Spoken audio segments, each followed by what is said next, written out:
Hey everybody, how's it going? I've got a really fun one for you today because behind me is the 2023 Mini Cooper S.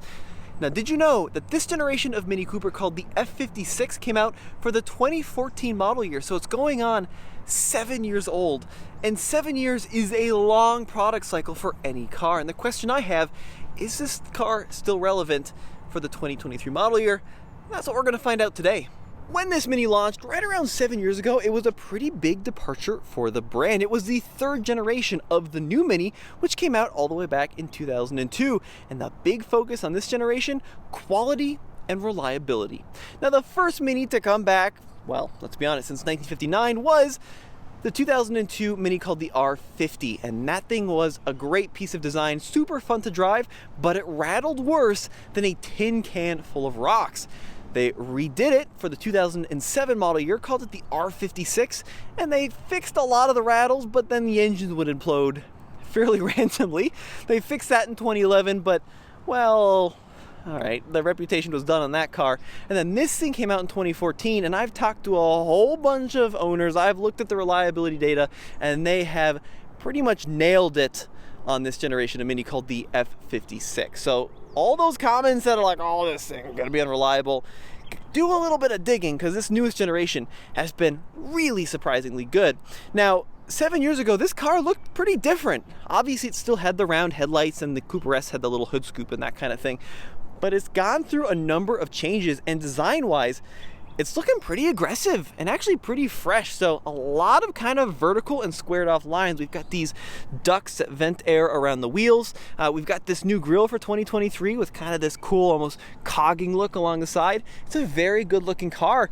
And this is the Resolute Edition, which gives you some kind of cool goodies which you wouldn't find on a typical car. So you've got these unique stripes in this bronzy color. You've got these crazy wheels, these 18-inch wheels. A lot of fun stuff on the inside, which we'll show you. So lots of special editions over the years. Of course, the Union Jack taillights, which are way better than the old F56s, which had those creepy eyes, by the way. So I think they've done a pretty good job design-wise, keeping it up to date. You get cool colors, like this one's called Rebel Green. Once again, the bronzy accents. Right, they're not just letting the car languish, they are putting some effort in to keep it exciting and relevant. Now, from an engine standpoint, a horsepower standpoint, the traditional hardtop really has three different engine configurations. There's the 1.5 liter 3-cylinder in the standard Cooper, there is the 2-liter 4-cylinder in the Cooper S, and then there is the beefed up 2-liter 4-cylinder in, oh man, pulling a noob here, gotta pull the thing twice. There's the beefed up 4-cylinder turbo in the Cooper S JCW, which stands for John Cooper Works. This one is a standard Cooper S.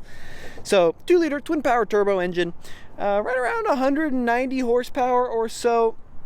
Not crazy powerful compared to some other hot hatches on the market. And that's always kind of been the rub on the new Minis, right? If you want horsepower per dollar, you're better off with the GTI. You're certainly better off with like a Kona N. But Mini does offer kind of a lot of luxuries. This is a premium little car. So from an interior fitment finish standpoint, this car is way better than like a GTI or a Kona N or some of those vehicles. And check out this insanely cool seat design. Now this is like a yellow plaid. It's a woolly material and I just love it.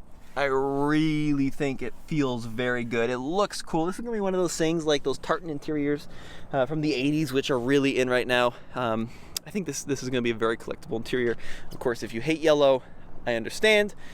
There's a lot of other options, so don't stress out. Now, when this car launched in 2014, you could get it with this little itty-bitty screen in the base models, but most of the new ones you're going to find, of course, are going to have the big full display, start button down there in the middle.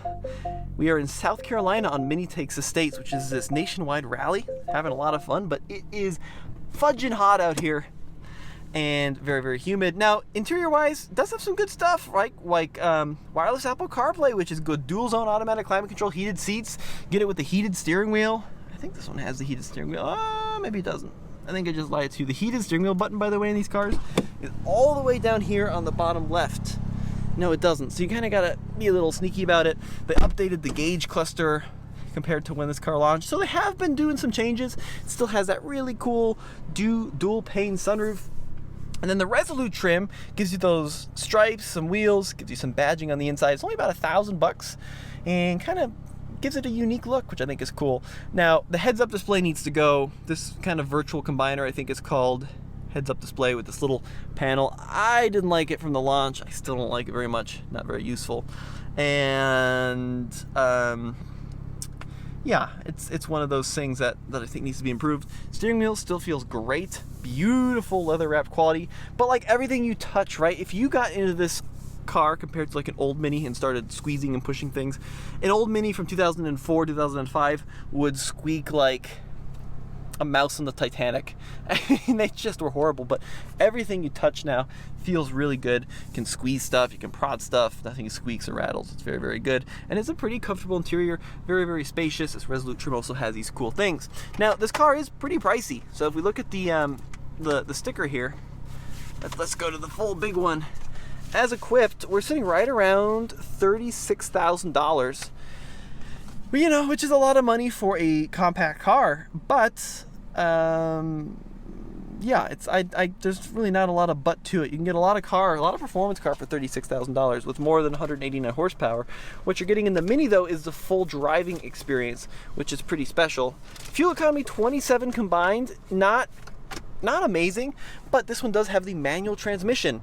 One of the few companies still regularly offering manual transmissions across a lot of their product line, and it's a pretty snappy manual. 6-speed, of course. You got reverse, forward, and to the left, which is not my favorite place for it, but it's a good stick overall.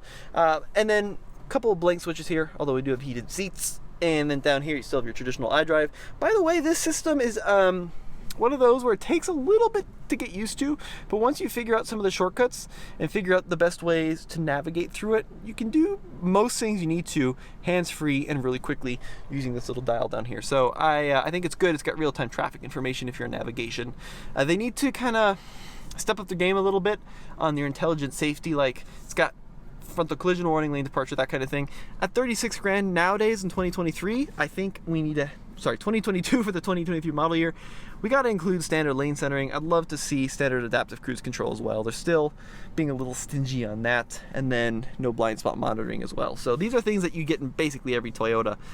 Let's see those make its way to the Mini lineup too, right? You're paying for a premium brand. Let's get some of those premium features in standard. But anyways, enough blabbing along. Let's go take it for a little spin. All right, the Mini Cooper Resolute. Now, I don't know how you folks in the South do it in the summer.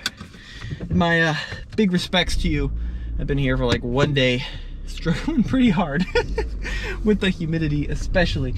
But that doesn't stop me from doing a little rip in the Mini Cooper S. So we're gonna leave our hotel here. Now, Mini Takes Estates is a 9-day cross-country rally with hundreds of Mini enthusiasts and owners. It's been a fantastic trip. Got to meet some really cool folks, and it's a great way to get involved in the Mini community. And you don't need a new Mini. You can do it in any Mini of any age. It's got a Mini badge on the front, says Cooper on the back, or Countryman, or Clubman, or Paceman, or Roadster, or Coupe. Come on out and try Mini Takes Estates.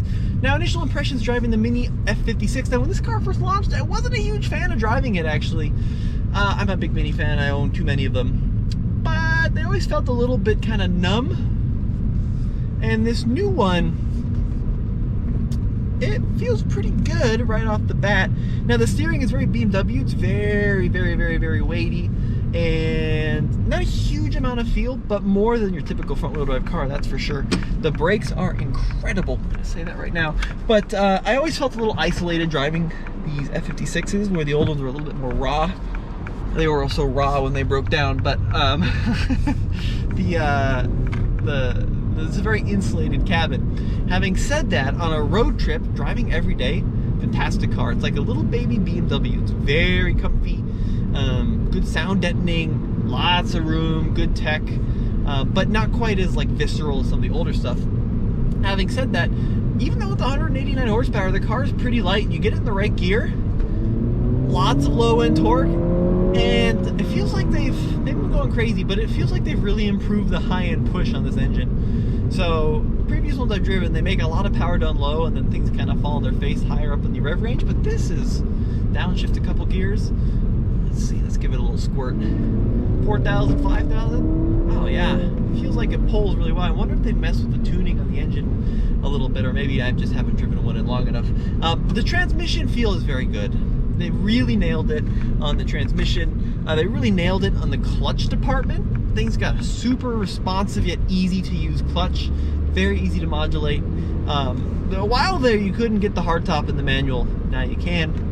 Definitely would recommend it. I'm not convinced that it's going to stick around in the lineup much longer.